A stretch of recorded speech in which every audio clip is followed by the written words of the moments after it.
अपने कंट्रीज़ में किसी भी सेगमेंट में स्टूडेंट्स की कमी तो है नहीं, तो फार्मेसी में कैसे होगी। तो हमारे पास भी ढेर सारे स्टूडेंट हैं, लाखों में स्टूडेंट हैं जो एवरी ईयर ग्रेजुएट होकर निकलते हैं। और सीधी सी बात है कि अगर इतने लोग हैं तो बहुत सारे उनके डाउट्स होंगे करियर रिगार्डिंग, जिनको आगे बढ़ना है, कुछ करना है, या बहुत सारे छोटे छोटे क्वेश्चंस होते हैं जो हर कोई समझना चाहता है कि अच्छा ये क्या हो सकता है और वो क्या हो सकता है। हमें अपने प्लेटफॉर्म पे, यूट्यूब पे, इंस्टाग्राम पे, लिंक्डइन पे, अलग अलग जगह पे हमको बहुत सारे लोगों के क्वेरीज आते हैं बहुत सारी चीज़ों के बारे में कि हाँ ये कैसे हो सकता है, वो कैसे हो सकता है। और हम कोशिश करते हैं कि हम वहाँ पे तुरंत रिप्लाई कर सकें या फिर हम तुरंत बता सकें कि ये ऐसा होता है और ये चीज़ें ऐसे होती हैं, जहाँ पर उनके जो क्वेरीज हैं वो तुरंत हम उसको रिजॉल्व कर सकें। बट कभी कभी कुछ टॉपिक ऐसा होता है जो जिस पे हम चाहते हैं कि हम उस पर वीडियो पे बात कर लें, बिकॉज वो बहुत कॉमन होता है और वो समझना इंपॉर्टेंट है कि हाँ ये इस तरह की क्वेरीज या इस तरह का अगर आपके दिमाग में भी डाउट आता है तो आपको क्या करना चाहिए, क्या नहीं करना चाहिए। तो आज के भी इस वीडियो में हमने 3 क्वेश्चन को लिया हुआ है और उन तीनों क्वेश्चन को हम यहाँ पे डिस्कस करने वाले हैं कि अगर इस तरह के डाउट्स आपको हैं या फिर इस तरह का आपके अंदर कोई भी क्वेरी चल रहा है तो आपको क्या करना चाहिए। तो पहला है कि अब मुझे रिसर्च एंड डेवलपमेंट में जाना है और मैं अभी बी फॉर्म के सेकेंड ईयर में हूँ, तो मैं कैसे अभी से प्रिपरेशन करूँ।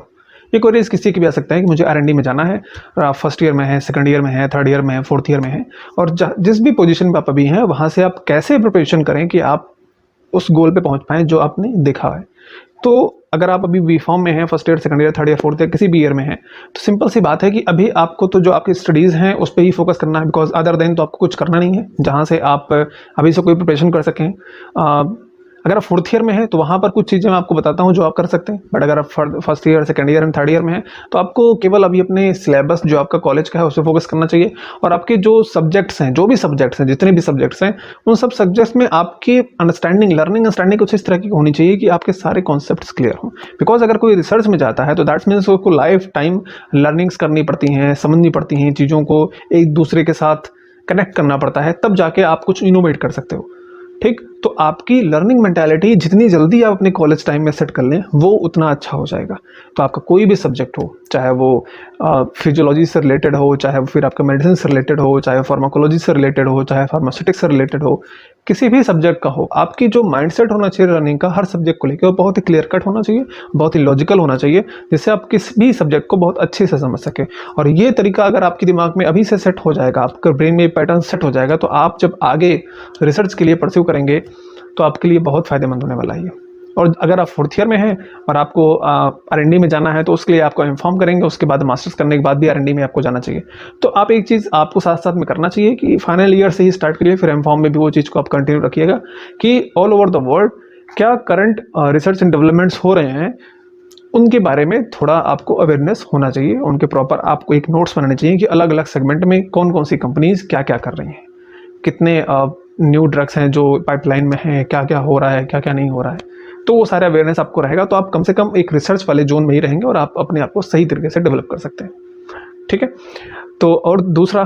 क्वेश्चन कि सर मैं बी फॉर्म मैंने कर लिया है, अब मैं अगर फार्म-डी कर लूँ तो मेरे लिए क्या अच्छा रहेगा, मेरे पास 2 डिग्रियाँ होंगी। तो मैं आपको ये बता दूँ कि इंडिया में, मुझे और किसी कंट्री के बारे में नहीं बात करूँगा मैं, बट खासकर हमारी कंट्रीज़ में, तो अगर आप ये सोचिए कि आपके पास 1 डिग्री हो गई तो आपको बहुत अच्छी जॉब मिल जाएगी,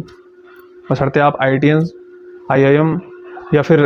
इस तरह के आप किसी इंस्टीट्यूशन से निकले हुए हैं, तो आपको इतने आसानी से जॉब या इतने आसानी से ग्रोथ नहीं मिल सकता कि आपने बस ख़त्म किया और आपको बस सामने आपके पास ऑफर्स ही ऑफर्स हैं, आप कहीं भी जा सकते हैं। नहीं,